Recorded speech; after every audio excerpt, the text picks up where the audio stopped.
नमस्कार, मैं अजय कुमार। भारतीय संविधान का कोई भी अनुच्छेद या प्रावधान और ना ही जनप्रतिनिधित्व कानून की कोई भी धारा सांसदों और विधायकों के चुनाव के लिए किसी तरह की शैक्षणिक योग्यता की शर्त की बात करती है।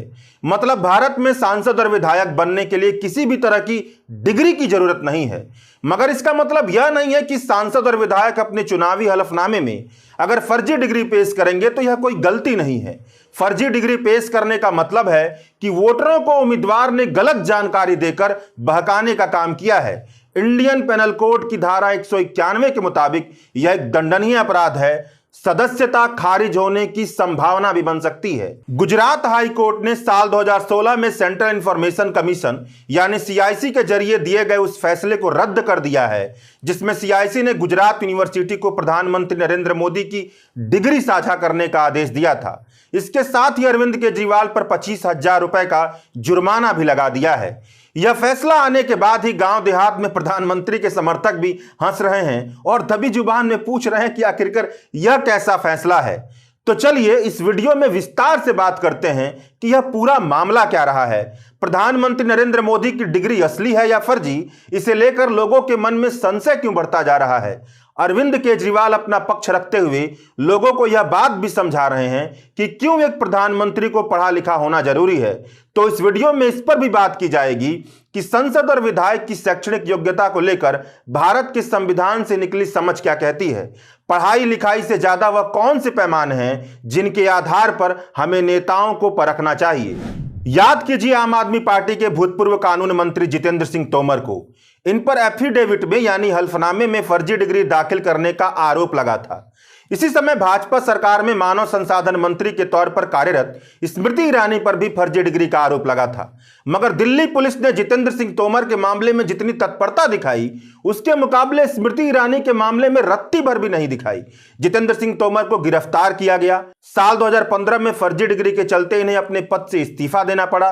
बाद में दिल्ली हाईकोर्ट ने साल 2015 में दिल्ली विधानसभा में मिली इनकी सदस्यता भी रद्द कर दी। जब यह मामला उठा और अरविंद केजरीवाल की सरकार को घेरा जाने लगा तो यहीं से हवाओं में तैर रहा प्रधानमंत्री नरेंद्र मोदी की डिग्री से जुड़ा विवाद भी तुल पकड़ने लगा। आम आदमी पार्टी के नेता और अपनी डिग्री दिखा रहे थे और चुनौती दे रहे थे कि प्रधानमंत्री नरेंद्र मोदी भी अपनी डिग्री दिखाएं।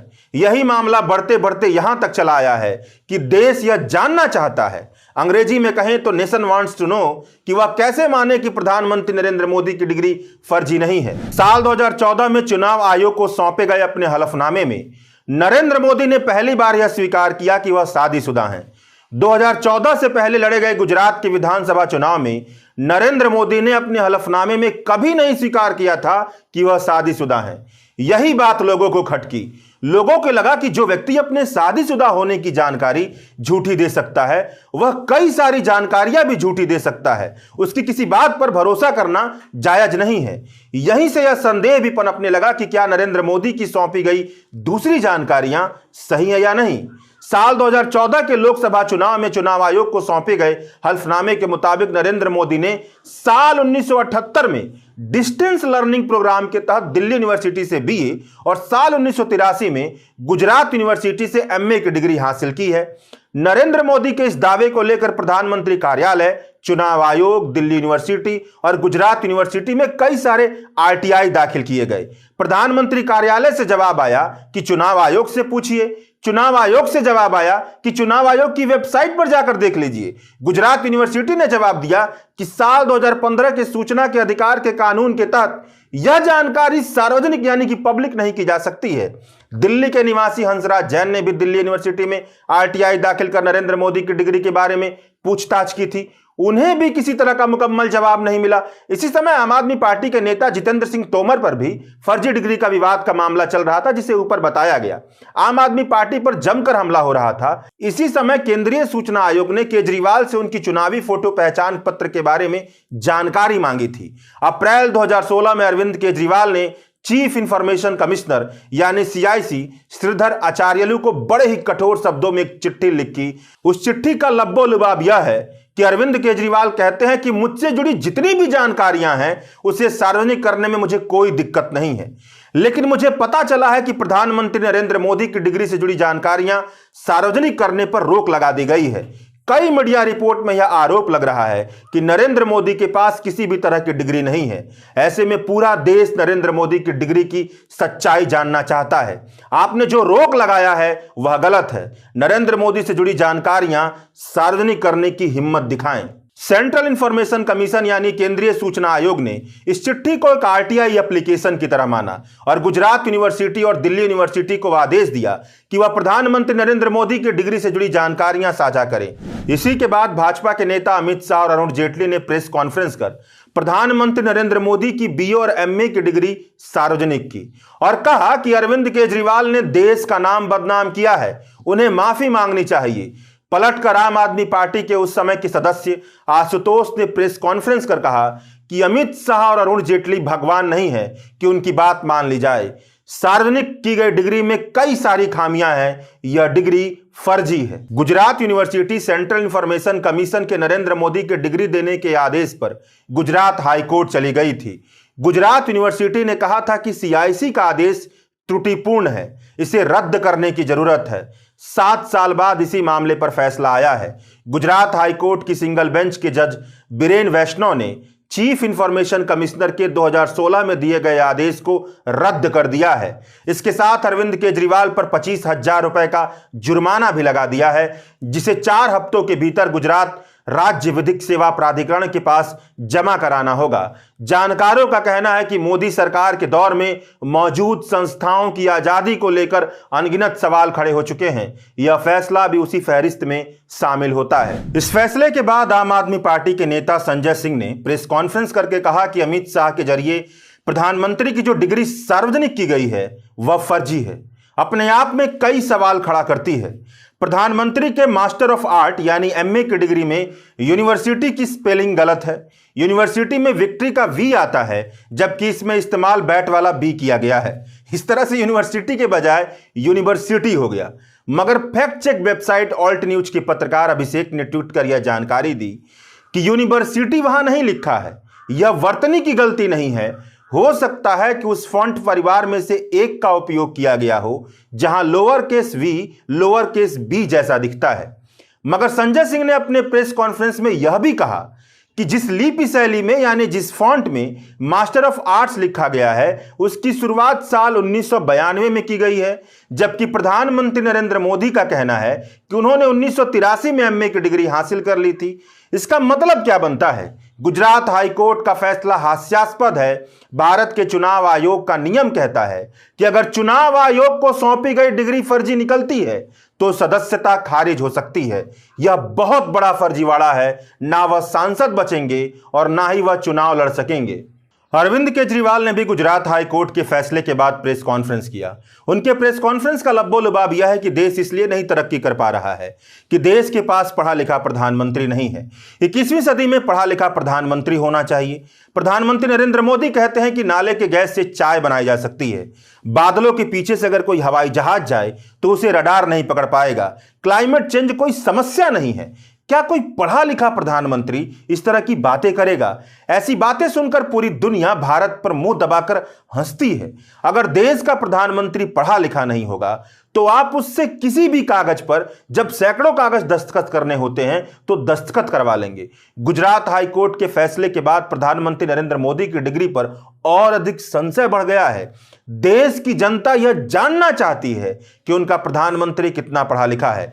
जनता पूछ रही है कि अगर डिग्री है तो गुजरात विश्वविद्यालय और दिल्ली विश्वविद्यालय डिग्री दिखा क्यों नहीं देते? जनता के मन में संशय उठ रहा है। या तो डिग्री है नहीं और अगर है भी तो फर्जी है क्या? अरविंद केजरीवाल की आधी बात तो ठीक है कि गुजरात हाई कोर्ट का फैसला इस बात को लेकर संशय ज्यादा पैदा करता है कि प्रधानमंत्री की डिग्री असली है भी या नहीं। लोग जानना भी चाहते हैं कि वह कैसे माने कि प्रधानमंत्री की डिग्री फर्जी नहीं है। मगर प्रधानमंत्री की पढ़ाई लिखाई और हास्यास्पद बयानों के जरिए वह देश की तरक्की के लिए और प्रधानमंत्री के पद के लिए पढ़े लिखने होने की जो शर्त की वकालत कर रहे हैं उसमें सातिरपना ज्यादा है। हकीकत यह है कि संविधान सभा में इस पर खूब बहस हुई थी कि जनप्रतिनिधि के चुनाव यानी सांसद और विधायक के चुनाव में शैक्षणिक योग्यता की शर्त रखनी चाहिए या नहीं। लोकतंत्र का बुनियादी सिद्धांत है कि ऐसा कोई शर्त नहीं बनना चाहिए जिसके पैमाने पर बहुत सारे लोगों को वंचित रहना पड़े। आप सब जानते हैं कि भारत एक गरीब मुल्क रहा है। आजादी के 75 साल बीतने के बाद भी भारत की बहुत बड़ी आबादी उच्च शिक्षा से वंचित रह जाती है। मतलब डिग्रियों का प्रावधान बनाएंगे तो अब भी बहुत बड़ी आबादी लोकतंत्र से बाहर चली जाएगी। सबको पता है कि शिक्षा बहुत जरूरी है और सबको मिलनी भी चाहिए, मगर चुनाव लड़ने के लिए शिक्षा को अनिवार्य कर देने का मतलब होगा कि एक ऐसा सिस्टम बनाना जो बहुत बड़ी आबादी को लोकतंत्र से बाहर कर देगा। यह नाइंसाफी भरा होगा। अगर आप अब भी लोकतंत्र में सबकी भागीदारी यानी कि लोक की भागीदारी का मतलब नहीं समझ पा रहे हैं तो इसे ऐसे समझिए कि अगर शैक्षणिक योग्यता जैसी कोई भी शर्त लगाई जाएगी तो इसमें गरीब, निचली जाति के लोग, महिलाएं जैसे वंचित तबके से आने वाला बहुत बड़ा तबका भागीदारी नहीं कर पाएगा। भारतीय लोकतंत्र पन्नों पर ही अभिजात्य लोकतंत्र बनकर रह जाएगा, एलीट डेमोक्रेसी बनकर रह जाएगा।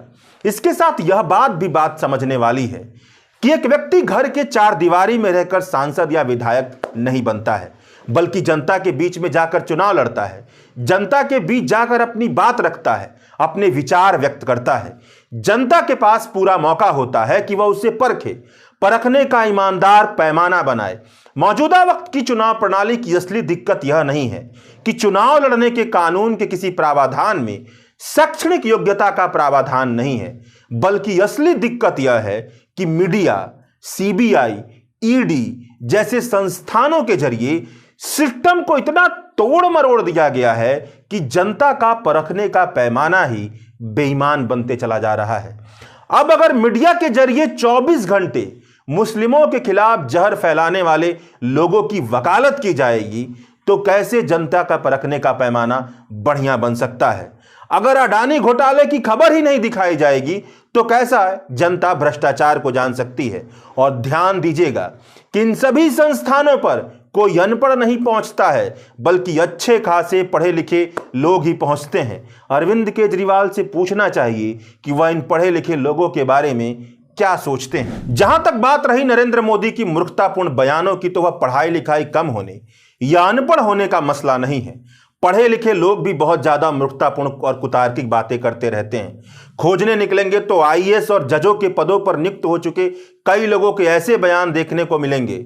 नरेंद्र मोदी मूर्खतापूर्ण बयान इसलिए दे पाते हैं कि उन्हें यकीन है कि उनसे सवाल पूछने वाली संस्थाएं खुलकर उनसे सवाल नहीं पूछेंगी। जो सवाल पूछना चाहती हैं उन्हें सवाल पूछने नहीं दिया जाएगा। उन्होंने अपने आसपास ऐसा माहौल बनाया है और पूरे देश में एक ऐसा माहौल बना दिया है जो उन्हें एक तानाशाही व्यक्ति का रवैया अपनाने के लिए पूरी तरीके से प्रोत्साहित करता है। अगर उन्हें इस बात का डर होता कि उनके बोले गए और किए गए कामों की जायज छानबीन जनता के सामने पेश की जाएगी तो वह कुछ भी मूर्खतापूर्ण और अशोभनीय बोलने से पहले अपने वक्तव्य पर 4 बार सोचते हैं। अगर सिस्टम ढंग से काम करे तो संवैधानिक पद पर बैठे किसी भी व्यक्ति की इतनी हिम्मत नहीं हो सकती कि वह संवैधानिक मर्यादाओं को लांघकर कोई बात करे या कोई काम करे। अरविंद केजरीवाल का कहना है कि भारत के प्रधानमंत्री को सैकड़ों फाइल साइन करनी पड़ती है। अगर वह पढ़ा लिखा नहीं होगा तो उससे गलत फाइल पर साइन करवा ली जाएगी।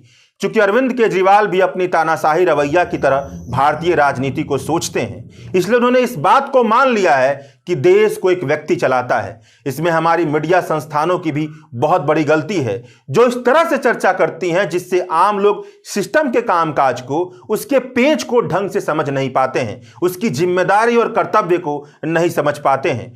चुने हुए प्रतिनिधि का काम यह होता है कि वह लोगों के दुख दर्द को समझे, संसद और विधानसभा में उनकी आवाज उठाए। बाकी सब काम करने के लिए आईएएस अधिकारी, सेक्रेटेरिएट और क्लर्क होते हैं। मान लीजिए कि औद्योगिक क्षेत्र या पर्यावरण से क्षेत्र जुड़ी किसी महत्वपूर्ण दस्तावेज या फाइल पर हस्ताक्षर करना है। प्रधानमंत्री या किसी भी नेता की जिम्मेदारी बनती है कि वह इस क्षेत्र के जानकार, इस क्षेत्र में काम करने वाले अधिकारियों के समूह से बातचीत कर ऐसा फैसला ले जो लोकहित में हो। यही नियम है। अगर वह ऐसा नहीं करता है तो इसका मतलब है कि वह तानाशाही रवैया अपना रहा है। जैसा कि प्रधानमंत्री पर नोटबंदी के फैसले को लेकर आरोप लगता है कि उन्होंने आरबीआई की बात भी नहीं मानी। कहने का मतलब यह है कि प्रधानमंत्री होने का मतलब यह नहीं है कि किसी को तानाशाह बनने का अधिकार मिल गया है, बल्कि प्रधानमंत्री पद पर बैठे व्यक्ति की बड़ी जिम्मेदारी के साथ साथ जाने माने जानकारों से सलाह करने के बाद ही कोई फैसला लेने के लिए अधिकृत होता है, और वह फैसला भी इस मकसद से लिया जाना चाहिए कि उससे लोकहित जुड़ा हुआ हो। अब दिक्कत यह है कि यहां का भी सिस्टम का गड़बड़ हो चुका है। अगर आईएएस अधिकारी संविधान के मूल्यों से ज्यादा अपने पद, प्रतिष्ठा, नौकरी की पैरवी की ज्यादा चिंता करेंगे तो ऐसे तमाम काम करेंगे जो संविधान के मुताबिक उन्हें नहीं करना चाहिए।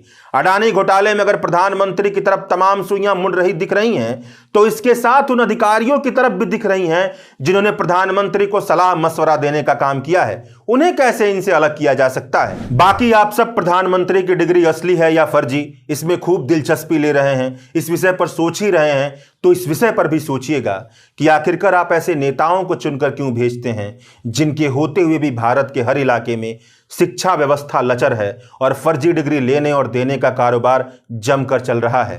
शुक्रिया।